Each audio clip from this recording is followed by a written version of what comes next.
हमारे इस शिक्षाष्टकम के जो श्रृंखला चल रही है, तो आज हम 7वें श्लोक पे थोड़ा समझने का प्रयास करेंगे। तो ये 8 श्लोकों की श्रृंखला है जिसमें चैतन्य महाप्रभु ने हरि नाम के बारे में एक जो एक नौसिखिया भक्त है वो शुरुआत करता है, तो उसको क्या क्या फायदा होता है, और उससे लेकर के प्रेम भक्ति तक पूरे जो एक सफर है उसके बारे में महाप्रभु बहुत सुंदर तरीके से बताते हैं। तो आज हम 7वें श्लोक पे हैं, फिर अगले हफ्ते 8वें पे आएंगे, जो इसका अल्टीमेट जो इसका लक्ष्य हरि नाम का, उस पर जानेंगे। तो ये श्लोक इस प्रकार है। नयनम गलदश्रुधारया वदनम गदगद रुद्धया गिरा पुलके निचितम वपु कदा तब नाम ग्रहणे भविष्यति। माफ कीजिए, ये 6ठा श्लोक है।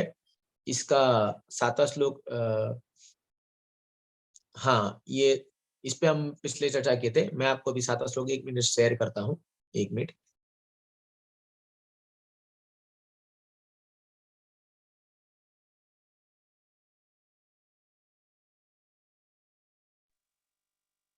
हाँ, ये वो श्लोक है। युगायितम निमेषेन चक्षुषा प्रावृषायितम शून्यायितम जगत सर्वम गोविंद विरहेन में। तो ये कहते हैं, हे गोविंदा, आपके विरह में मुझे एक पल, एक मोमेंट, एक युग के समान लगता है, और मेरी आंखों से अश्रु की धारा भारी वर्षा के समान बरस रही है, और ये पूरा जगत जो है मुझे शून्य नजर आता है। तो ये श्लोक है जो चैतन्य महाप्रभु 7वें श्लोक में बता रहे हैं शिक्षाष्टकम के। तो ये है विप्रलंब भाव। विप्रलंब भाव क्या होता है? 2 प्रकार की भगवान की सेवा की जाती है। एक होता है संभोग। संभोग मतलब जहां पर हम भगवान से मिलन होता है, और दूसरा है विप्रलंब, जो भगवान से विरह में सेवा करना। तो संभोग में जो है एक व्यक्ति वो ये जितना सुख प्राप्त नहीं करता, उससे कई ज्यादा सुख वो प्राप्त करता है विप्रलंब में। और यही कारण था कि भगवान कृष्ण ने वृंदावन में गोपियों को छोड़ करके जो है मथुरा गए, क्योंकि आप देखोगे भगवान 11 साल तक वृंदावन में रहे, और उसके बाद लगभग 125 साल जो है भगवान 125 साल तक इस धरती पर थे, और वो 11 साल के बाद पूरे अपने लीला समापन तक कभी वृंदावन नहीं गए। हालांकि अन्य शास्त्र भी कहते हैं कि वो बीच में वृंदावन गए थे और पूरे ब्रजवासियों को गोलोक वृंदावन का दर्शन कराया था, आध्यात्मिक जगत का, लेकिन फिर भी बहुत लंबे समय तक भगवान कभी वृंदावन नहीं लौटे। क्यों? उसका एक मुख्य कारण है, क्योंकि भगवान उन भक्तों को विरह की भावना में जो प्रेम का आस्वादन है वो देना चाहते थे।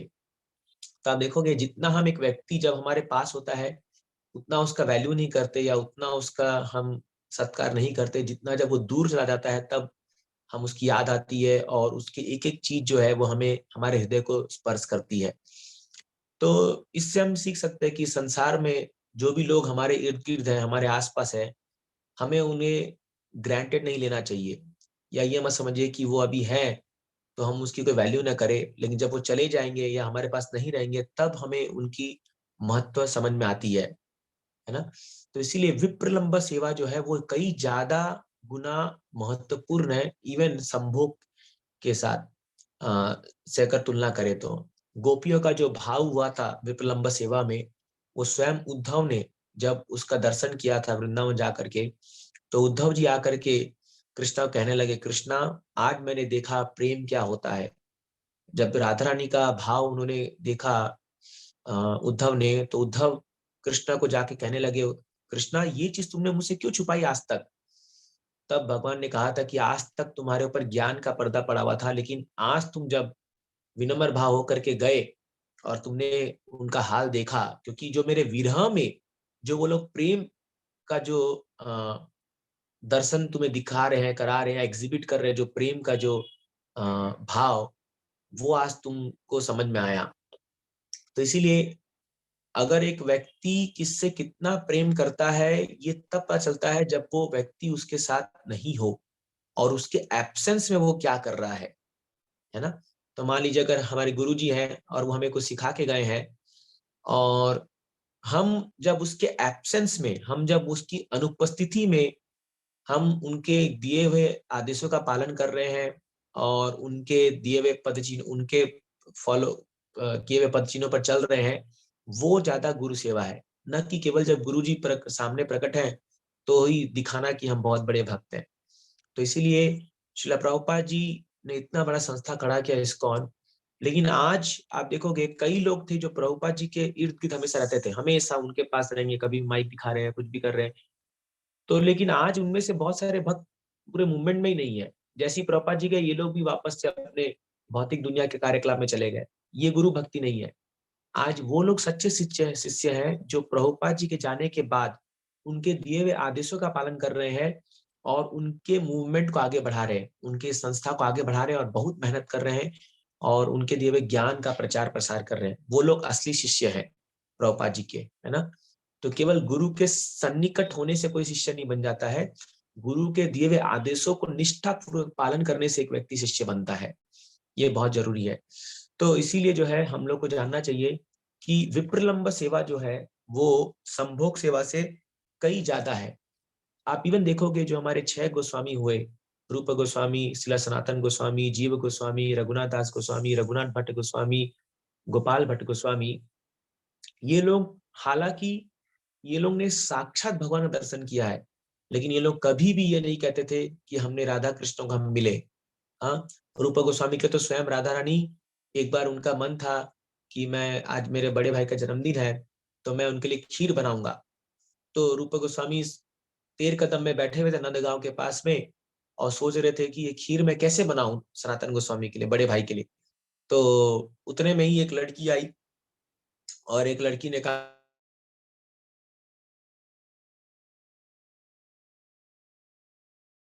कुछ दूध और चावल और शक्कर ये सब दिया है, तो प्लीज जो है आप इसे स्वीकार कीजिए। तो बोले "ये क्यों दिया है?" बोले "खीर बना लो, आप इसका खीर बना लो।" तो बोली "बेटी, मुझे तो ना खीर बनाना आता और ना ना इतना समय है मेरे पास। तो बोलती "ठीक है बाबा, मैं खुद ही खीर बना देती हूँ।" तो वो जो है बालिका खुद वहां पर सब लकड़ी जला करके खीर बनाती है और वो खीर रूप गोस्वामी को देती है। तो रूप गोस्वामी को चखते नहीं है, रूप गोस्वामी सनातन गोस्वामी के लिए रखते हैं। और जब सनातन गोस्वामी आते हैं उनसे मिलने के लिए, तो उनको वो खीर देते हैं। तो जैसे ही वो खीर देते हैं तो सनातन गोस्वामी इसको चखते हैं और एकदम दिव्य एक्सटेसिम चले जाते हैं, एकदम अष्ट सात्विक विकार आ जाता है उनके शरीर में। और वो बोलते हैं "किसने बनाया इसको?" तो उसने कहा "मुझे क्या पता, पास से गांव से एक लड़की आई थी, उसने कहा उसकी माँ ने ये सब सामग्री की थी और उसने बनाई।" तो सनातन स्वामी कहते हैं "अरे, ये इस जगत का नहीं है खीर, ये तो आध्यात्मिक जगत का है। स्वयं राधा रानी आके खीर बना के गई है।" ऐसी रघुनाथ दास गोस्वामी जब भजन कर रहे थे, तो उस समय पेड़, बिना पेड़ के नीचे कहीं भी बैठ के से भजन कर रहे थे, तो इतनी धूप लग रही थी कि उनको डिस्टर्ब हो रहा था। तो राधा रानी स्वयं अपने आंचल आकर के उनके सिर पर लगाती है और ये चीज सनातन गोस्वामी देख लेते हैं। तो फिर उनको बोलते हैं "अरे, कम से कम पेड़ के नीचे जप किया करो बैठ के।" तो फिर पेड़ के नीचे कर रहे थे तो दो, उस समय जंगल था और कुंड था, वहां पर पानी पीने आए होंगे, दो शेर आए। तो कृष्ण स्वयं अपनी लकड़ी लेके आए थे उनको बचाने, उनको रक्षा करने के लिए। तो सनातन को हमने देखा और उन्होंने कहा "अरे, तुम कृष्ण से सेवा लेने के लिए बैठे हो कि सेवा देने के लिए बैठे हो यहाँ पर?" तो फिर कहा इसलिए, फिर उन्होंने अपना एक भजन कुटीर बनाया भजन करने के लिए। तो कहने की बात ये है कि हालांकि सभी गोस्वामियों ने भगवान के साक्षात दर्शन किए हैं, लेकिन किसी ने भी आज तक ये नहीं कहा कि हमने भगवान को देखा, भगवान को देखा। जैसे तथाकथित कई लोग आज कहते हैं कि अरे, हमने तो भगवान को देखा, हमारे सपने में भगवान आए थे और हमने कृष्ण को देखा है। देखने से भी क्या हो गया? क्या आपके मन में भगवान को देखने से कोई भौतिक इच्छा चली गई है? क्या आपका मन शुद्ध हो गया है? नहीं। 1 मिनट के लिए सोचिए, अगर आज आपके सामने भगवान आ भी जाएँगे तो हम क्या माँगेंगे? हम तो वही माँगेंगे, हमारी जो भौतिक इच्छाएँ माँगेंगे। अभी तक हम प्रिपेयर भी नहीं हुए हैं कि अगर भगवान साक्षात हमारे सामने आ जाए तो हमें क्या माँगना चाहिए। इसलिए गोस्वामी के विषय में अ, ये आता है कि वो ये गा के फिरते थे पूरे वृंदावन में हे राधे व्रज देवी के चललिते सुनो, हे नंद सुनो कुतो, श्री गोवर्धन कल्पपाद पतले, कालिंदे वन्य कुतो। तो वो हर जगह ये चिल्ला रहे हैं, हे राधे तुम कहाँ हो, हे वृषभानु दुलारी तुम कहाँ हो, क्या तुम गोवर्धन के नीचे हो, क्या तुम नंदगांव के नीचे हो, कहाँ पर तुम हो, हे नंद के पुत्र कहाँ तुम मिलोगे। ऐसे घोषण तावत अपी, हाँ विहिवलो, ऐसे पूरे चिंतित होकर के बेचैन होकर के चिल्ला रहे हैं, राधा कृष्णा हरे कृष्णा कहाँ हो, हे राधे हे कृष्णा तुम कहाँ हो। ये है विप्रलंब भाव, ये है ये भाव सेपरेशन, भगवान के विरह में गाना। और ये कहना क्यों, युगायतम निमेशेना, निमेशेना एक पलक भी झपकना, निमेश मतलब एक पलक झपकने का समय। हे भगवान आपके विरह में एक पलक झपकना भी हम लोग को गुजारा नहीं है। हम लोग को लगता है कि वो एक मिलेनियम, एक युग बीत गया, एक युग के समान बीत गया, ये हमें इतना कष्ट देता है। तो वही बात थी जब गोपियां ब्रह्मा जी को भी, गोपियां जो है वो उल्हेना देती है और उनको श्राप देती है कि अरे तुम कैसे, तुम क्रिएटर हो, तुमने क्या बनाया मनुष्य को, तुमने मनुष्य तो ठीक बनाया लेकिन उनके आंखों में ये पलक बना दिया है जो झपकती है। तो जब पलक झपकती है तो हम भगवान को देख नहीं पाते। सोचिए, इतना इतना कम समय भी जो है भगवान से विरह जो है उनको बर्दाश्त नहीं होता। इसी प्रकार चैतन्य महाप्रभु भी भगवान के विरह में इतने व्याकुल हो जाते थे कि एक मोमेंट भी, अगर एक मिनट भी उनका जाता था तो उनको लगता था कि अरे मेरा समय बर्बाद हो गया। मैं आपको पिछले क्लास में बता रहा था कि शुद्ध भक्त का एक लक्षण है अव्यर्थ कालत्वम। वो एक सेकंड भी जो है वो वेस्ट नहीं करना चाहता बिना भगवान की सेवा के। तो ये है भक्तों की उच्च स्तरीय, जो बड़े एडवांस डिवोटी होते हैं, ये उनके भाव होते हैं। तो इसी प्रकार जो है हम लोगों को इस प्रकार की सेवा करनी चाहिए कि भगवान हमें देखने के लिए आए। श्रीला प्रभुपाद जी के गुरु महाराज श्रीला भक्ति सिद्धांत सरस्वती ठाकुर जी कहते थे हमेशा कि don't try to see God, भगवान को देखने का प्रयास मत कीजिए, try to serve in such a way that God wants to see you. इस प्रकार सेवा कीजिए कि भगवान आपको देखने आए, अरे कौन है ये मेरा भक्त जो इतना अच्छे से मेरी सेवा कर रहा है। जैसे शिला प्रभुपाद जी जब बहुत सारे सेंटर खोले इस्कॉन के, तो अलग अलग सेंटर जाते थे, तो जहां भी सेंटर आते थे सब लोग प्रभुपाद जी को बाहर मिलने आते थे, गार्लेंड डालते थे, कीर्तन करते थे। जैसे आज भी हम गुरु महाराज आते हैं और कोई वरिष्ठ भक्त आते हैं तो उनका स्वागत के लिए बाहर गेट पे आते हैं, कीर्तन करते हैं, उनको माला पहनाते हैं। क्यों? क्योंकि वो महान भक्त है और वो आज हमारे सेंटर में आए हैं, तो ये हमारे लिए बहुत सौभाग्य की बात है। उसी प्रकार प्रभुपाद जाते थे तो जब वो लॉस एंजलिस जाते थे तो वहां जाकर के वो जाति पूछते थे वेर इज जयानंद, क्योंकि जयानंद प्रभु एक उनके बहुत बड़े शिष्य, बहुत अच्छे शिष्य हुए जो प्रभुपाद जी से पहले ही अपना शरीर छोड़ दिए थे। लेकिन उन्होंने इतनी सेवा की है, प्रभुपाद जी इतनी सेवा की है कि प्रभुपाद जी ने उनको लेटर लिख के कहा था कि you will go back to Godhead, तुम बैक टू गॉडेड जाओगे। इतना उन्होंने सेवा किया था प्रभुपाद जी का। जो आज आप इस्कॉन में रथ यात्रा देखते हो, उस रथ यात्रा के पीछे जयानंद प्रभु का बहुत बड़ा हाथ है। इसलिए हर रथ के सामने प्रभुपाद जी ने आदेश दिया है कि इस्कॉन में कोई भी रथ यात्रा होगी तो उसके सामने जयानंद प्रभु का फोटो लगाया जाएगा। इनफैक्ट जयानंद प्रभु का आविर्भाव और तिरुभाव दिवस बनाया जाता है इस्कॉन में। सोचो कितने महान भक्त होंगे वो। तो जयानंद प्रभु को ढूंढने आते थे प्रभुपाद जी और वो देखते थे कि अंदर जाकर के जयानंद प्रभु जो है वो टॉयलेट साफ कर रहे हैं, कोई ना कोई सेवा कर रहे हैं, क्योंकि प्रभुपाद जी आने वाले हैं।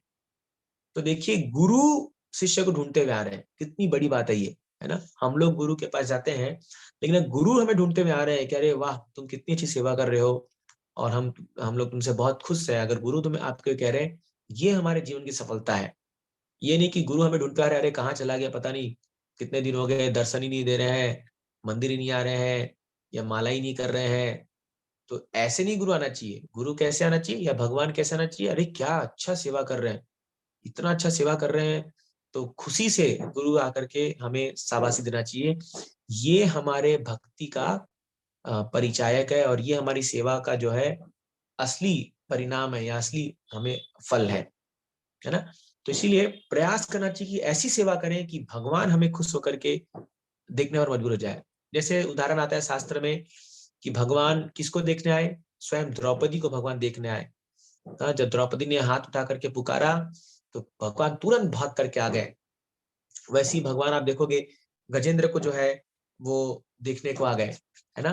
तो गजेंद्र पहले कितना प्रयास कर रहा था कि अपने ही बल पर जो है वो उस मगरमच्छ को मतलब हरा देने का प्रयास किया, लेकिन जब कुछ भी नहीं हुआ, 1000 वर्ष तक जो चला, तब उसने अपनी सूंड में एक फूल उठा करके भगवान को ऑफर किया।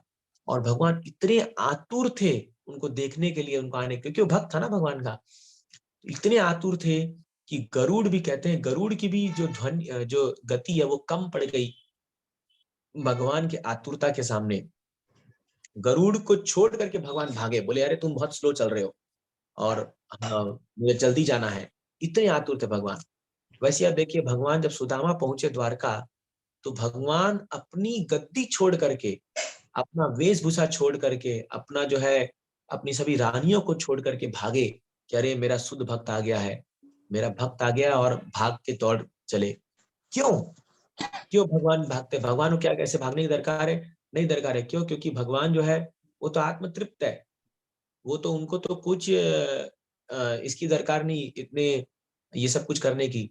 लेकिन भगवान के जब भक्त उनको पुकारते हैं, और भगवान के जब भक्त उनके सामने आते हैं, तो भगवान इतने व्याकुल हो जाते हैं कि उनको ज्यादा देखने की वो पड़ जाती है कि अरे मेरा भक्त आया है।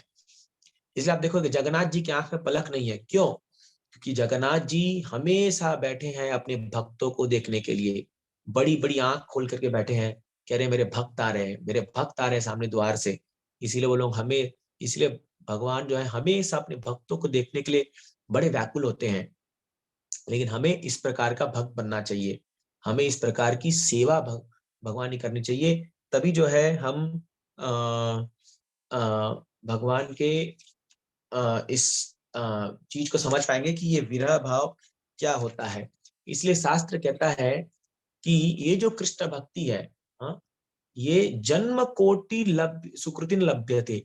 आप करोड़ों जन्म के जब सुकृति को भी, करोड़ों जन्म के सुकृति को भी अगर आप कर लोगे, तभी भी आप जो है इस भक्ति को प्राप्त नहीं कर सकते। बट तत्रापि लौल्यम एक मूल्यम, लेकिन एक इसका मूल्य है जो आप चुका सकते हो, वो है लौल्यम, इंटेंस डिजायर, इंटेंस ग्रीड। हमारे मन में तीव्र इच्छा कि मुझे तो भगवान को देखना ही है, या मुझे देखना इन द सेंस सेवा करना है, और इसी जन्म में मुझे भगवत धाम जाना है, मुझे भगवत प्राप्ति करनी है। कई बार क्या होता है हमारे भक्ति में, हम थोड़े से कमजोर पड़ जाते हैं, या हम थोड़े शिथिल पड़ जाते हैं। क्यों? क्योंकि हमारे अंदर वो इंटेंस डिजायर नहीं है, वो इंटेंस ग्रीड नहीं है, वो लालच नहीं है कि मुझे भगवत धाम जाना है, कि मुझे अपने जीवन को सफल करना है, मुझे भगवत प्राप्ति करनी है। लेकिन अगर आपको भक्ति में आगे बढ़ना है, तो ये बहुत जरूरी है, इंटेंस डिजायर, इंटेंस ग्रीड हमें हमारे अंदर आना, कि कैसे हम भक्ति में आगे बढ़ पाए, है ना। तो इसका एक उदाहरण आता है शास्त्र में कि एक बार एक साधु एक जंगल में बैठ के जप कर रहे थे। तो जप करते करते जो है अचानक से एक लड़की जो है वो भागी, और उसका ध्यान नहीं रहा, और वो साधु को जो है वो ऐसे ठोकर मारते हुए वो चली गई, है ना, मतलब ऐसे उसको ठोकर लग गया, है ना। तो साधु जो तुरंत हिल के बैठा, मैंने वो हड़बड़ा गया, और उस लड़की से पूछने लगा, बोला अरे तू कहाँ जा रही है, क्या कर रही है ऐसे, थोड़ा तो धीरे चल आराम से। तो वो लड़की बोली अभी नहीं, अभी नहीं, अभी टाइम नहीं है, मैं आके बताती हूँ आपको, अभी टाइम नहीं है, अभी मैं आपको बाद में बताऊंगी आ करके, है ना। तो साधु जो है पूरा विचलित हो गया, और वो सोचने लग गया कि अरे ये मुझे ठोकर मार दी, ये क्या, और कब आएगी, कब आएगी, मुझे क्यों, क्या इसको हड़बड़ी थी, ये सब सोचने लग गया पूरा। पूरा इसका माइंड डिस्ट्रैक्ट हो गया पूरा। और ये लड़की फिर गई, और उस दिन शाम हो रहा था, फिर ये लौटी, थोड़ी देर बाद ऐसे लौटी। तो जब लौटी तो फिर साधु पूरा वेट कर रहा था उसका, कब वो आएगी, कब मुझे बताएगी, क्या क्या के लिए जा रही थी वो। तो फिर जैसे वो लड़की आई, फिर वो साधु उसको रोका, अरे रुक रुक रुक रुक, तू क्या, कहाँ गई थी। तो लड़की बताती है मैं अपने प्रेमिका से मिलने गई थी, कई महीनों बाद, कई कई सालों बाद वो परदेश से आया है, और आज मुझे मौका मिला है, घर में कोई नहीं है, मैं कैसे तो झूठ बोल बाल के या कैसे भी करके बाहर निकली हूँ, तो मेरे पास कुछ घंटे ही थे उससे मिलने के लिए, इसलिए मैं इतने आवेश में थी कि मुझे कुछ और सूझा नहीं, इसलिए आपको ठोकर लगी और मैं चली गई। और तो फिर वो साधु सोचने लगा कि अरे, उसको एक बहुत रियलाइजेशन आया कि ये लड़की को देखो, ये अपने प्रेमिका से मिलने के लिए ये अपने प्रेमी से मिलने के लिए इतनी आतुर थी कि इसका ध्यान बिल्कुल भटका नहीं, एकदम एक ही इसका मत था, एक ही पॉइंट था कि मुझे मिलना है उससे। लेकिन मैं जो था, मैं इतना डिस्टर्ब हो गया, क्यों? क्योंकि मेरा ध्यान नहीं था मेरे जपा में, हरिनाम में मेरा ध्यान नहीं था, क्योंकि मेरा एक पॉइंट नहीं था, मेरा माइंड इधर उधर भटक रहा था। तो आप देखोगे ऐसी जब हम कोई भी भक्ति का कार्य करते हैं, शायद चाहे वो जपा ही क्यों ना हो या कोई भी सेवा क्यों ना हो, हम लोग एक पॉइंट नहीं हो पाते, एकाग्रता नहीं आ पाती हम में, हमारा माइंड डिस्ट्रैक्ट रहता है। और तुरंत हमें कोई भी डिस्ट्रैक्शन का पॉइंट मिलता है, हम लोग तुरंत डाइवर्ट, उससे डाइवर्ट हो जाते हैं, चाहे वो मोबाइल फोन क्यों ना हो, चाहे वो किसी की आवाज क्यों ना हो, चाहे वो कोई और अन्य कार्य क्यों ना हो, तो हम लोग तुरंत डिस्ट्रैक्ट हो जाते हैं। ये डिस्ट्रैक्शन जो है, ये हमारे भक्ति में एक बहुत बड़ा जो है बाधक है ना, ये हमारे भक्ति में एक बहुत बड़ा बाधक हो जाता है ये डिस्ट्रैक्शन। तो इसीलिए प्रयास करना चाहिए कि डिस्ट्रैक्शन से हम बचे, है ना, ये डिस्ट्रैक्शन से हमें बचने का प्रयास करना चाहिए। 3 लेवल पे डिस्ट्रैक्शन होता है, थोड़ा हम इस पे भी चर्चा करेंगे। एक शारीरिक लेवल पे, एक मानसिक लेवल पे और एक हृदय के लेवल पे। On the body of on the level of body, level of mind, level of heart. Level of body में हमारा डिस्ट्रैक्शन क्या है? लेजीनेस। हाँ, जो हम कहते हैं आलस बनाना या निद्रा आ जाना, खासकर जप में ये ऐसा होता है, निद्रा आ जाना, आलस आ जाना, है ना। माइंड पे क्या है? डिस्ट्रैक्शन, लेवल ऑफ माइंड पे डिस्ट्रैक्शन, माइंड मन भटकना। और हार्ट के लेवल पे जो डिस्ट्रैक्शन है वो है इनअटेंटिवनेस या इनडिफरेंस। इसका मतलब क्या है? हम जैसा भी जप कर रहे हैं हमें कोई फर्क नहीं पड़ता, है ना। तो इनडिफरेंस होना, इनडिफरेंस मतलब कि मुझे कोई फर्क नहीं पड़ता। तो हम जो है सेवा भी कुछ करते हैं तो बेमन से कर रहे हैं, बिना अपने हृदय को लगा के कर रहे हैं, हृदय नहीं है हमारा उसमें, ये है इनडिफरेंस। तो ये इनडिफरेंस हमें बचना चाहिए। हम जो भी सेवा भगवान की कर रहे हैं, उस सेवा को हमें ध्यान पूर्वक जो है वो करना चाहिए। और ध्यान पूर्वक करने का मतलब क्या है कि हम उसमें फुली अब्सॉर्ब्ड है। श्रीमद् भागवतम में भी कृष्णा एक उदाहरण देते हैं, एक एरो मेकर का। हाँ, एरो मेकर क्या था? एरो मेकर जो था वो एक तीर बना रहा था, और उसके सामने जो एक राजा की पूरी जो है बैंड पार्टी चली गई। अब पूरी एक राजा की वो चली गई, और वो इतना ध्यान पूर्वक वो तीर बना रहा था कि उसको पता ही नहीं चला कि पूरी एक बारात चली गई उसके सामने, मतलब पूरा राजा का पार्टी चला गया। तो भगवान बताते देखो, इसको कहते हैं एकाग्रता। तो इस एकाग्रता से जब हम लोग भक्ति करते हैं, या हम लोग इसको बोलते हैं वन पॉइंट अटेंशन। इवन भगवान भी गीता में ये बात कहते हैं कि जिसका व्यवसायत्मिका बुद्धि एके ह कुरु नंदन। व्यवसायत्मिका बुद्धि, जिसकी बुद्धि व्यवसायत्मिका है। व्यवसायत्मिका मतलब क्या है? व्यवसाय, व्यवसाय मतलब क्या? बिजनेस। आप देखोगे जब एक अमीर आदमी या जब एक बड़ा मालदार पार्टी आदमी नोट गिनता है, उसका ध्यान कितना केंद्रित होता है, एक नोट भी इधर उधर नहीं होना चाहिए। कई लोग तो इतनी आदत पड़ जाती है कि आंख मूंद के नोट गिन देंगे कितना है ना। क्यों? क्योंकि ध्यान पूरा उस पर केंद्रित है। क्यों? क्योंकि वो इंटरेस्ट है, उसमें हार्ट इन्वॉल्व है ना। अरे इतना पैसा आया मेरा, इतना पैसा आया, इतना पैसा आया, एक भी मिस नहीं होता। लेकिन वही जब हम जप करते हैं तो हमारा जप में एक एक मनी कितना बार मिस हो जाता है। क्यों? ध्यान केंद्रित नहीं है, हार्ट इन्वॉल्व नहीं है। तो अगर हमारा हार्ट इन्वॉल्व होगा तो आप देखोगे हमारा ध्यान भी केंद्रित होगा। इसीलिए अगर आपको अपना जपा इंप्रूव करना है, आपको अपनी सेवा इंप्रूव करनी है, तो अपने हार्ट को इन्वॉल्व कीजिए। अपने हृदय को जो है वो इन्वॉल्व करना पड़ेगा इसमें। अपने हृदय को लगाना पड़ेगा और सेवा में और करने के लिए। अब ये भी हम कैसे करेंगे? जब हम बार बार उस सेवा के महत्व को समझेंगे, हरिनाम के जप की महिमा को समझेंगे, बार बार जो है उनके बारे में कथा सुनेंगे, भगवान के बारे में कथा सुनेंगे, तो ये बार बार करते करते जो है एक इंटेंस डिजायर आ जाएगा मन में, इंटेंस डिजायर आ जाएगा। फिर ये, जैसा आपको पता होगा रुक्मिणी विवाह, तो जब रुक्मिणी जी का विवाह हुआ तो उन्होंने नारद मुनि से बहुत सुना था भगवान के बारे में। आज कभी तक वो देखी नहीं थी भगवान को, लेकिन इतना सुनी थी कि हालांकि उसके पूरे परिवार वाले उसको इतना समझा रहे थे कि नहीं तुम इससे विवाह कर लो, शिशुपाल से विवाह कर लो, बट वो बिल्कुल मानने को तैयार नहीं थी। बोली नहीं, मैं विवाह करूंगी तो केवल कृष्ण से करूंगी, तो प्राण त्याग दूंगी। इसलिए रुक्मिणी जी ने अपना पहला लव लेटर लिखा था पूरे इतिहास का, और वो गया भेजा तक ब्राह्मण के रूप में। और ब्राह्मण जब जाके भगवान को लेटर दिया तो उसमें इतना सुंदर वो लेटर है, श्रीमद् भागवत के 10वें स्कंद में आता है, उसमें लिखती है कि बस मैं आपका इंतजार कर रही हूँ, यदि आप समय पे आ गए तो ठीक है, नहीं तो मैं ये शरीर त्याग दूंगी। हालांकि भगवान की खुद अर्धांगिनी है, शक्ति है, लेकिन वो कहती है कि मुझसे एक पल भी बर्दाश्त नहीं हो रहा आपके विरह के बिना। यही है गोविंदा विरहे नमे। कब वो दिन आएगा जब हमें भी भगवान के विरह में हमें समय बिताना मुश्किल हो जाएगा। तो ये विरह की भावना जो है ये लाना बहुत जरूरी है हमारे भक्ति के भाव में। और ये विरह तभी आएगा जब हम उन भक्तों के साथ रहेंगे या उनसे जुड़ेंगे जिनके अंदर ये विरह की भावना है, जिनके अंदर एक इंटेंस भक्ति करने की इच्छा है।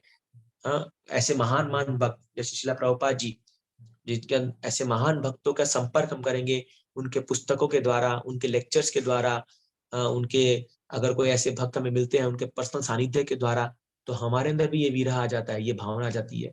शून्यायतम जगत सर्वम गोविंद विरह में। पूरा जगत शून्य है मेरे लिए, और कुछ मैटर नहीं करता, और कुछ मैटर नहीं करता।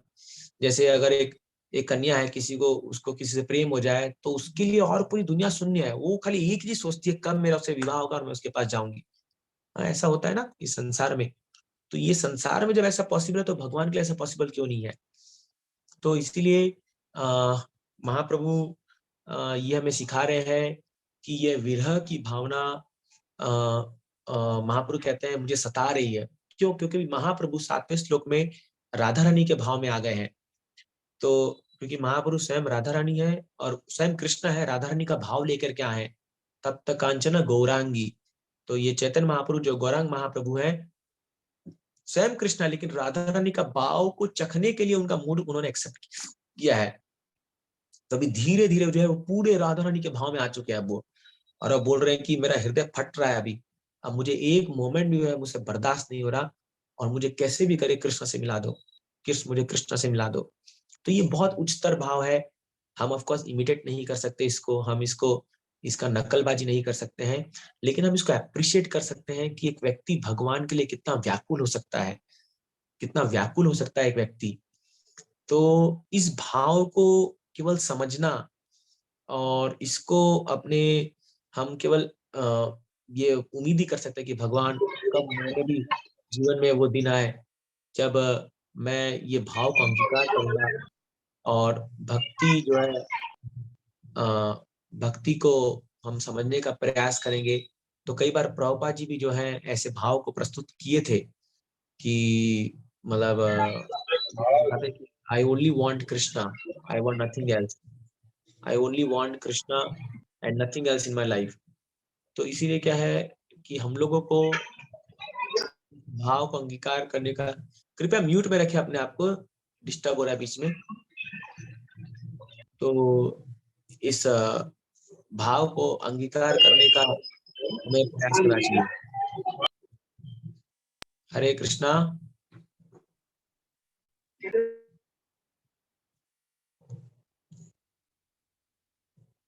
तो इसीलिए जो है ये श्लोक जो है ये जस्ट अगले श्लोक से पहले आएगा। तो अभी महाप्रभु राधा रानी के भाव में आ चुके हैं, और अब नेक्स्ट श्लोक में तो वो पूरा अल्टीमेट बोल देंगे, जो बहुत ही मार्मिक श्लोक है, वो हम अगले हफ्ते पढ़ेंगे। तो अभी क्या है, हम लोगों को ये सोचना है कि हम कैसे अपनी सेवा को भगवान के प्रति बढ़ाएं, जिससे जो है हम भगवान के प्रति विरह और एक वो हम डेवलप कर सकते हैं। तो अभी मैं कुछ प्रश्न आप लोग से पूछना चाहता हूँ, उसका आप कुछ आंसर दे सकते हैं जो भी अभी सुन रहे क्लास को, कि हम आप लोग जितने भी लोग हमारे गीता फॉर चैनल से जुड़े हुए हैं या भक्ति में जुड़े हुए हैं, कुछ लोग माला करते हैं, तो कौन सी ऐसी सेवा है जो करने से, या कौन क्या ऐसा चीज है जो करने से आपके मन में भगवान के प्रति एक विरह की भावना आती है। या कभी कोई ऐसा पल आपकी जिंदगी में आया होगा जब आपने ये फील किया होगा कि भगवान मुझे आप चाहिए, केवल मैं आपको ही चाहता हूँ या चाहती हूँ, केवल मुझे आप चाहिए।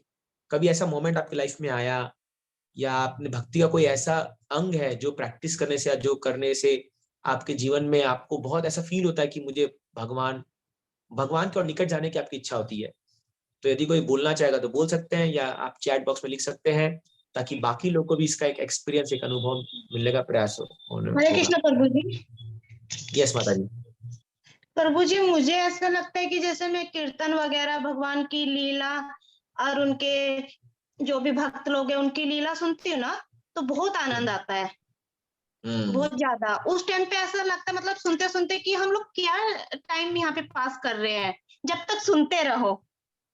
करेक्ट और करेक्ट, जैसे थैंक ही यू। निकलते हैं फिर हम भौतिक जीवन में लग जाते हैं, मतलब वो सुनते सुनते ना ऐसा लगता है बस सुनते रहो, कंटिन्यू सुनते रहो उसको। और ऐसा बस एकदम से ये लगता है हम मतलब यहाँ पे करने के आए, हम यहाँ पे इतना हमारा टाइम वेस्ट हो रहा है, सब कुछ हो रहा है, इतना समझ आता है। और फिर जैसे ही फिर से हम अपने काम में लगते हैं, एकदम वो माइंड से निकलता जाता है धीरे धीरे प्रभु जी। करेक्ट। तो कभी कभी हम जब कीर्तन सुनते हैं, भगवान की बहुत ही सुंदर लीला सुनते हैं, तो हमारे मन में एक तुरंत से भाव आ जाता है कि अरे ये मतलब मैं क्या कर रहा हूँ इस दुनिया में, मुझे तो भगवान के पूरा रत होकर भक्ति में लगना चाहिए। लेकिन बस वो ये जैसे ही उससे बाहर आते हैं, फिर वही माया देवी पकड़ लेती है और सब भूल जाते हैं और लग जाते हैं। सही बात है, कोई बात नहीं, वैसे भी हमारे ड्यूटीज है घर के प्रति, वो हमें करना है, जरूरी है। लेकिन एटलीस्ट ये मोमेंट्स हमारे जीवन में आते हैं तो बहुत अच्छी बात है, क्योंकि हम भगवान की और एक वो हमारे अंदर लॉलियम, एक ग्रीड आता है, और फिर बार बार उसको करने का मन करता है। थैंक यू माता जी। और कोई? ओके, रीडिंग भागवतम एंड दर्शन इन धाम। तो एक उत्तर यहाँ पर आया है सूर्य माता जी से कि जब हम भागवतम पढ़ते हैं, करेक्ट, जब हम भागवतम पढ़ते हैं और दर्शन करते हैं धाम में भगवानों के, वृंदावन मायापुर में, तो ये भावना आती है। बहुत सही है,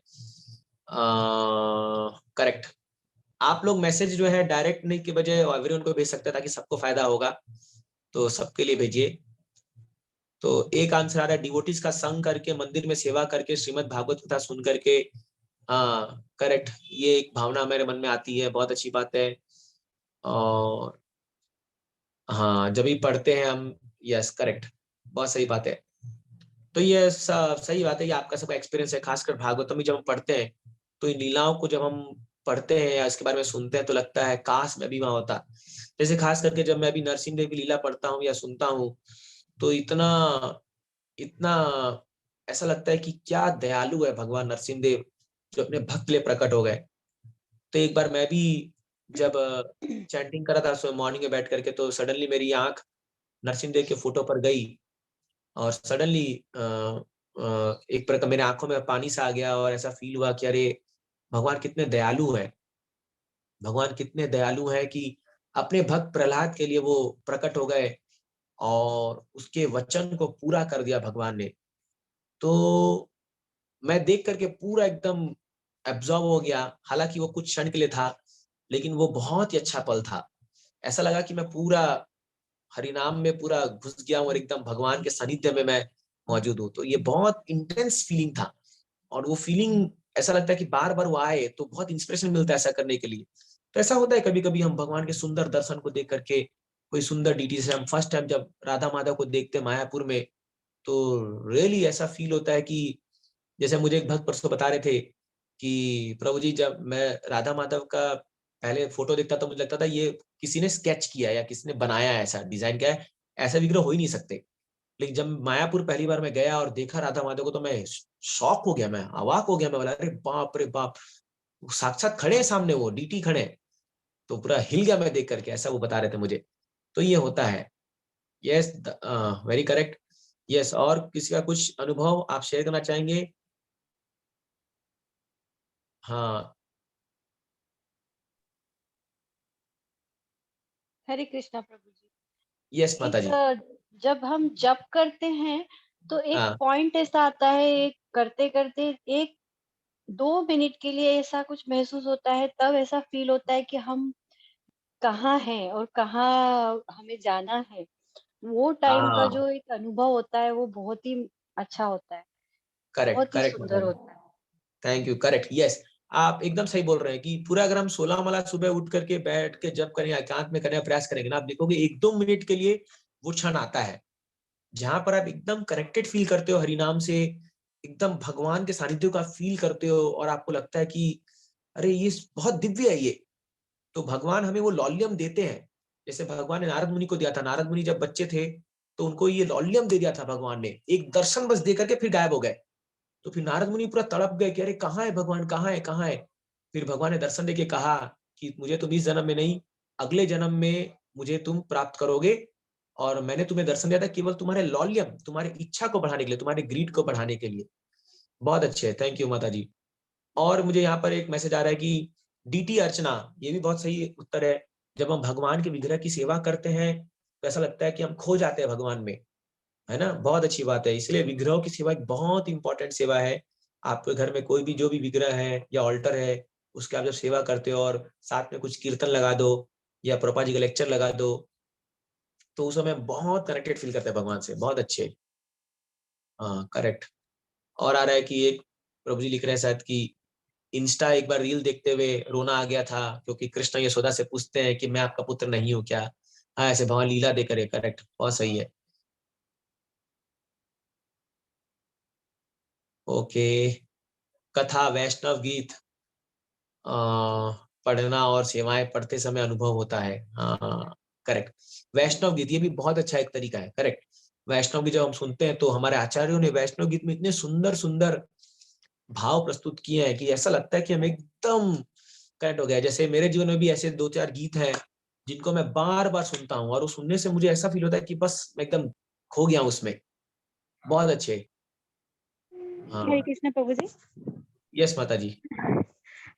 एक्चुअली प्रभु जी, वो सेमिनार में जो आप एक्सरसाइज किया मतलब करवाया सबके लिए, वो जैसा आप आंख बंद करके कुछ विग्रह का आपके जैसा मन का पसंद का जो है वो करने, हाँ वो बहुत हेल्पफुल है प्रभु जी, क्योंकि मैं उसके बाद से रोज ट्राई करती हूँ और ऐसा लगता है नहीं मेरे को तो कोई है ऐसा जो सब छोड़ के जाएगी, लेकिन वो नहीं कभी छोड़ के जाएगी। ये करेक्ट बहुत करेक्ट, मेरे लिए मतलब इतना हेल्पफुल हो गए ना उसके बाद से। जैसा कभी कभी डर लगती है आज ही ऐसा हो गई तो कल क्या होगा, तो वो डर मतलब खत्म हो गई, नहीं कोई तो है ऐसा। मैं रोज सोने से पहले एक बार करती हूँ और सुबह उठ के एक बार करती हूँ, पूरा माइंड एकदम फ्रेश हो जाती है। थैंक यू बहुत इसके लिए, क्योंकि थैंक यू। मतलब इतना अच्छा मैंने कभी किया भी नहीं, कभी समझा भी नहीं। बहुत बहुत मतलब ये हुआ मुझे उससे। थैंक यू माता जी, चलो बहुत खुशी हुई सुन करके। तो माता जी बता रही है कि हमारा सेमिनार हुआ था सेल्फ रिलेशनशिप पर, तो उसमें हमने एक एक्सरसाइज किया था जिसमें हम अपने हृदय में झांक करके भगवान के दर्शन करने का प्रयास कर रहे थे। तो माता जी बता रही है उनको उससे बहुत फायदा हुआ, और वो करने से उनको उनका जो भय था कि भविष्य में क्या होगा वो चला गया। तो ये सच है, ये कोई झूठ नहीं है। हम सबके हृदय में भगवान साक्षात विराजमान है, हमें वो जानने की दरकार है बस, और वो महसूस करने की दरकार है। तो इसीलिए अगर हम सिंसियरली सीरियसली भगवान को अप्रोच करने का प्रयास करेंगे तो ये सच है, आप सब लोग महसूस करोगे भगवान को, और भगवान रेडी है उसके लिए। भगवान पूर्णतया बैठे हैं कि मैं तैयार हूं, तुम मुझे अप्रोच करो, मैं तैयार हूं अपना तुम्हें दर्शन देने के लिए और तुम्हें महसूस कराने के लिए। और भगवान बहुत खुश होते हैं इस चीज के लिए। तो हमारे प्रत्येक के जीवन में ये बहुत बड़ा उपकार है शिला प्रभुपाद जी का और सभी वैष्णवों का, कि हम लोगों को ये जानने का मौका मिल रहा है, भगवान को जानने का मौका मिल रहा है। हमारे जीवन की पूर्णता होने जा रही है। एक एक दिन जो आप बिताते हो जपा में या मंदिर आकर के भक्तों के संग, वो आप पूर्णता की ओर आगे बढ़ रहे हो। आप समझिए आपका जीवन धन्य होता जा रहा है, और धीरे धीरे आप भगवान की आगे बढ़ रहे हो। तो इसलिए इसको खोना नहीं है, इसको हमें पकड़ के रखना है और उसको चलते चल रहे हैं, चलते रहना है। तो जो भी आप सेवा कर रहे हैं करते रहिए, और इंटेंसिटी बढ़ाइए उसमें, और डीप घुसिए उसमें, और उसको केवल एक मैकेनिकल वे में नहीं करके हृदय से, हृदय को इन्वॉल्व कीजिए उसमें। देखिए क्या असर होता है, फिर आपको कैसा फील होगा, बहुत जोरदार होगा फील, करेक्ट। और यहाँ पर कुछ और चैट्स आ रहे शायद। जब भी कृष्णा के बारे में कुछ भी पढ़ते हैं या कुछ भी जानते हैं तो इट फील्स कि उनके उनके आसपास जन्म लिए होते। हाँ करेक्ट, जब हम कृष्ण लीला पढ़ते हैं भागवतम से या किसी को सुनते हैं तो ऐसा लगता है काश मैं भी उस लीला में होता। लेकिन आपको जान के खुशी होगी कि भगवान ने लीला की है उसी चीज के लिए। तो भगवान ने लीला की है ताकि हम लोग अट्रैक्ट होए, और हम लीला सुनते सुनते, बोलते बोलते, कीर्तन करते करते एक दिन आएगा जब भगवान आपको उस लीला में घुसने का मौका देंगे। तो आपको पता है, जब एक एक जीवात्मा यहाँ से भगवत धाम जाता है तो पहले वो किसी अन्य, अभी जैसे भगवान ने लीला धरती पे समापन करने के बाद वो तुरंत दूसरे जगह लीला शुरू हो जाती है। तो ये नहीं कि कालिया लीला भगवान खाली यही कर रहे हैं, कई अन्य ब्रह्मांड में जाके भगवान लीला कर रहे होंगे। जैसे सूर्य इधर अस्त होता है तो कहीं और उदय हो रहा है, उसी प्रकार भगवान लीला अगर यहाँ समापन हो रही है तो कहीं और आरंभ हो रही है। तो जहां पर भी आरंभ हो रही होगी, हम जैसे यहाँ शरीर छोड़ेंगे हम उस लीला में घुस जाएंगे, और वहां हमारी ट्रेनिंग होगी कि कैसे भगवान के साथ लीला करनी है और क्या करना है। फिर उसके बाद हम लोग भगवत धाम जाएंगे, तो एक जन्म हमें भगवान से लीला करने का मौका मिलेगा। तो ये बहुत अच्छी बात है अगर आपके मन में ये इच्छा आ रही है कि ये बहुत अच्छी बात है कि हमें ये मन में ये इच्छा आ रही है कि हम काश लीला में होते। वही करने के लिए भगवान ने ये सब लीला की, इतने सुंदर लीला की है। इसलिए आप कृष्णा बुक पढ़ सकते हैं। आप रात को जब कृष्णा बुक पढ़ेंगे, भगवान लीला पढ़ेंगे सुंदर सुंदर, तो हमें वैसे वैसे ड्रीम भी हमें वैसे ही आएंगे, वैसे वैसे ख्यालात भी आएंगे हमें कि अरे हाँ, हम भगवान की लीला में हैं। बहुत अच्छी बात है ये। ओके, और कोई कुछ कहना चाहेगा? किसी का कोई प्रश्न है, कुछ कमेंट है आज के क्लास को लेकर के?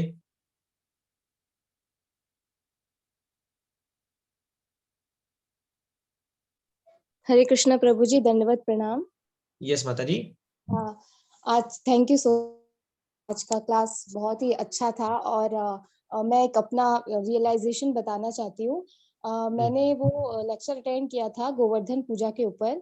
तो उसमें आपने बताया था ना कि जो भक्त थे, मतलब वृंदावन में जब वो गोवर्धन के नीचे थे, भगवान को अपने सामने देख रहे थे, तो वो अपना जो दुख है, जो उनके घर टूट रहे हैं, बिखर रहे हैं, लेकिन उन्हें वो दर्द महसूस नहीं हो रहा है। तो जब मैं माया गई थी और मैंने राधा माधव को देखा अपने सामने, तो होता है ना, हम दुखालय में है तो दुख तो आएगा ही। तो वैसे मेरी लाइफ में भी ऐसे कुछ डिस्टर्बेंस चल रहे थे उस वक्त, तो मैं भी काफी डिस्टर्ब थी। तो जब मैंने देखा राधा माधव को वहां पे, तो मुझे ऐसा लगा कि है दुख है जीवन में, लेकिन क्योंकि मैं भगवान के शरण में हूँ तो वो दुख महसूस नहीं होता। और फिर मुझे रियलाइज हुआ कि हम अपने लाइफ की प्रॉब्लम्स को इतना बड़ा चढ़ा के देखते हैं कि भगवान को ही भूल जाते हैं। तो उस वक्त मुझे पता चला कितना इम्पोर्टेंट होता है कि हम याद रखें इस बात को कि हमेशा हर परिस्थिति में भगवान हमारे साथ है। Yes, correct correct. सो एक प्रवर्ब है, don't tell God how big is your problem, tell the problem how big is God. तो भगवान को ये मत बताइए कि आपकी कितनी बड़ी समस्या है, समस्या को ये बताइए कि भगवान कितने बड़े हैं। तो जब हम भक्ति में आते हैं, हम भगवान के सामने आते हैं, तो आपको लगेगा कि मेरी समस्या क्या है, कुछ भी नहीं है, ये तो बहुत ही तुच्छ है। मैं आप लोग को एक छोटा सा एक कथा बताता हूँ, इंस्टेंस एक माता जी का, जिनका नाम था कीर्तिदा दासी। वो तमाल कृष्ण महाराज की डिसाइपल थी। तो वो डैलस अमेरिका में कनेक्ट हुई भक्ति में। तो वो एक नर्स का प्रोफेशन करती थी, लेकिन उनके अपने शरीर में बहुत सारी समस्याएं थी। उनका खाना डाइजेस्ट नहीं होता था, उनके शरीर में एक पाइप लगा हुआ था एक्सटर्नल, बाहर से, जिससे उनको खाना दिया जाता था। तो बहुत प्रॉब्लम होती थी उनके जीवन में। उनके मन में आया कि मुझे शरीर छोड़ देना चाहिए। तो वो भक्तों से जुड़ी थी जस्ट नई नई, तो भक्तों ने कह दिया उनको कि अरे शरीर छोड़ना ही है तो यहाँ मत छोड़ो, वृंदावन में जाके शरीर छोड़ो, वृंदावन में शरीर छोड़ने से तुम्हें अच्छा गति मिलेगा। तो वृंदावन आई, भगवान के सामने गई और भगवान को कहा, भगवान हालांकि शरीर मुझे आपने दिया है, लेकिन अब मुझसे बर्दाश्त नहीं होता और मैं ये शरीर छोड़ना चाहती हूँ। तो सडनली उसको ऐसा फील हुआ कि भगवान उसे कह रहे हैं, श्याम सुंदर होंगे, कृष्ण बलराम होंगे, वो कह रहे हैं कि यदि शरीर मैंने तुम्हें दिया है तो लेने का भी हक मेरा ही है, तुम्हें कोई हक नहीं है इसको शरीर छोड़ने का। तो फिर वो जाके सब ऐसा रियलाइज करी, फिर वो सोची कि अरे अभी तो ये तो घोर अनर्थ पाप हो जाता मुझसे। फिर वो अपने गुरु महाराज से मिली, फिर जा करके वहां वृंदावन में सेवा करने लगी। फिर उसने मन में आया कि मैं गोवर्धन परिक्रमा करूंगी। अभी गोवर्धन परिक्रमा 21 किलोमीटर की परिक्रमा, उसको चलने नहीं हो रहा है, एक स्टेप नहीं आगे बढ़ सकती थी, लेकिन वो बोली कि मैं धीरे धीरे करूंगी। तो कई दिन उसको लगे, 3-4 दिन लगे, लेकिन उसने किया परिक्रमा। और धीरे धीरे जो है सेवा में जुटने लगी, कुछ छोटी मोटी सेवा करने लगी मंदिर में। और धीरे धीरे जो है वो इतनी स्वस्थ हो गई कि वो गोवर्धन परिक्रमा 4 घंटे में करना शुरू कर दी। और वो गाइड बन गई गोवर्धन परिक्रमा में लोगों को ले जाने के लिए। और इतना उनका स्वास्थ्य सुधर गया। और जिस समय वो सोची थी सुसाइड करूंगी, उससे और वो 4 साल वो जीवन जी। और एग्जाम्पलरी, एक बहुत ही सुंदर भक्त बनी वो कम्युनिटी में। और उनके गुरु महाराज ने कहा तुम वृंदावन में नहीं, तुम डैलस वापस जाओ, क्योंकि वहां पर तुम जब जा करके अपना शरीर छोड़ोगे तो तुम भक्तों के लिए एक बहुत बड़े उदाहरण बनोगे। और भक्त लोग तुम्हारे उदाहरण को देख करके उनको बहुत प्रेरणा मिलेगी। और वही हुआ जब वो गए तो पूरा डिवोटी कम्युनिटी उनको, वो जब शरीर छोड़े तो उनके आसपास थे, उनके लिए कीर्तन किया, प्रार्थना किया, और उनके जाने के बाद उनके स्मृति में एक किताब लिखी गई और वो इतना महान काम करके चली गई। तो यही होता है, कभी कभी हम समझते हैं कि हमारी परेशानी इतनी बड़ी है, लेकिन हम नहीं जानते भगवान हमसे क्या करना चाहते हैं। तो इसलिए इंतजार करें, वेट करें और धैर्य रखें। तो भगवान को सब पता है, और भगवान जो कर रहे हैं वो बस हमें टॉलरेट करके चलना है। बाकी फिर देखोगे भगवान हमारे अंदर से एक बहुत सुंदर शिक्षाएं और वो तराश के निकालेंगे। ठीक है, थैंक यू माता जी। मुझे पास्ट टाइम याद आ गया तो आपको बताया, अभी जस्ट मैं रिसेंटली पढ़ा था इसके बारे में। ओके, कोई और कुछ कहना चाहते हैं? कुछ प्रश्न है, कुछ comment?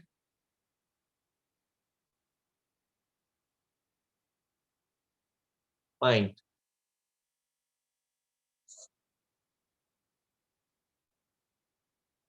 Okay, thank you so much. आप सबका बहुत बहुत धन्यवाद। आप लोग रेगुलरली इस क्लास में आ रहे हैं तो मेरा भी उत्साह बना हुआ है, और हम शिक्षाष्टकम में थोड़ा डीप घुसने का प्रयास कर रहे हैं। तो आप सब प्लीज प्रार्थना कीजिए मेरे लिए भी, कि ये कहना आसान है लेकिन ये इतना आसान प्रैक्टिस करना नहीं होता है। बोलना आसान है, easier said than done, but आप प्रार्थना करेंगे, आप मेरे पर कृपा करेंगे तो हम भी इसका कुछ फॉलो कर पाएंगे इसको। मुझे एक डायरेक्ट प्रश्न आया है, शायद मैं यहाँ पर उसका ले लेता हूँ, क्वेश्चन ले लेता हूँ। कि एक प्रभु जी पूछ रहे हैं कि मुझे पहले बहुत अपने कैरियर से बहुत सारी इच्छाएं थी और बहुत पैसे कमाने की इच्छा थी, लेकिन अब मुझे पता नहीं कि मेरा भविष्य क्या है, और अब मुझे कोई भी इच्छा नहीं है अपने कैरियर को आगे बढ़ाने की। क्या मैं लेजी हूँ और या ये समथिंग एल्स है?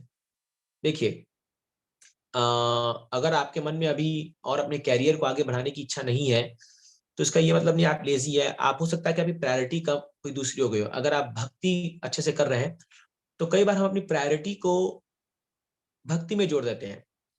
तो आज जैसे मेरे भी जीवन में बहुत इच्छा थी, जब मैं कॉलेज में घुस रहा था, एनआईटी पढ़ने घुस रहा था, तो बहुत पैसा कमाना है, बहुत बड़ा आदमी बनना है, बहुत, क्योंकि उस समय भक्ति का ज्ञान नहीं था, भगवद गीता नहीं पढ़ा था। लेकिन आज जब हमने गीता पढ़ लिया, भक्ति को सीखने का प्रयास किया, तो अभी मैंने उसी जो मेरी इच्छा थी उसको मोल्ड कर दिया है भक्ति के उसमें। तो आज हम वही चीज भक्ति में कर रहे हैं। तो जैसे अभी हम और सारे प्रोजेक्ट कर रहे हैं, कई भक्त बना रहे हैं, कई सारे अपना, तो सेम चीज जो हमारी भौतिक सर्कल में इच्छा थी उसको हमने आध्यात्मिक में परिवर्तन करने का प्रयास किया। और आपको बता दो, इससे हम ज्यादा खुश हैं और हम पॉजिटिव कंट्रीब्यूशन कुछ कर पा रहे हैं लोगों की जिंदगी में, और हम ज्यादा बिजी हैं। तो अभी तो अगर एक आम भौतिक व्यक्ति से देखो तो हम ज्यादा बिजी हैं और हमारा माइंड ऑक्यूपाइड है और हम एक फुलफिलमेंट कर आगे बढ़ रहे हैं। लेजी कब होता कि अगर आप अपने कैरियर को ध्यान नहीं दे करके कुछ बुरी चीजों में अगर घुस रहे हो और आप केयरलेस बनते जा रहे हो, देन यू हम कह सकते हैं कि आप लेजीनेस की ओर आगे बढ़ रहे हो। बट आई डोंट थिंक अगर आप भक्ति में आगे बढ़ रहे हो तो वो लेजीनेस है। अगर आप अपना समय कुछ अपने कैरियर से बचा करके भक्ति में लगा रहे हो तो आप बहुत सही जगह लगा रहे हो, क्योंकि ये आपको परमानेंट रिजल्ट देने वाला है। तो कैरियर में भले हम कितने ऊपर बढ़ जाए, नो डाउट आप आगे बढ़िए, बहुत अच्छी बात है, बट कितना भी ऊपर बढ़ जाए वो एक दिन तो छोड़ना पड़ेगा। तो जब अगला जन्म लेंगे तो हम नहीं बोल सकते कि मैं पिछले जन्म में डॉक्टर था, साइंटिस्ट था, या वो था। ओके, तो ये वो बता रहे हैं सज्जन जी की मैंने जस्ट अभी भक्ति स्टार्ट की है। तो ठीक है, आप अगर भक्ति स्टार्ट किए तो अगर आपको भक्ति में टेस्ट आ रहा है, आपको उसमें आनंद आ रहा है, अच्छा लग रहा है, तो उसको आगे बढ़ाइए और बाकी भगवान पे छोड़ दीजिए। हाँ, लेकिन इतना जरूर अपने कैरियर का ख्याल रखिए कि आप अपने परिवार के लिए समय दे पाए, और उनका जो देख रेख है, उनके पालन पोषण के लिए आप इनफ कमा पाए, ये बहुत जरूरी है। तो ये नहीं होना चाहिए कि हम भक्ति कर रहे हैं और परिवार वाले सफर कर रहे हैं, उनके लिए कुछ भी नहीं है, ये सही नहीं है।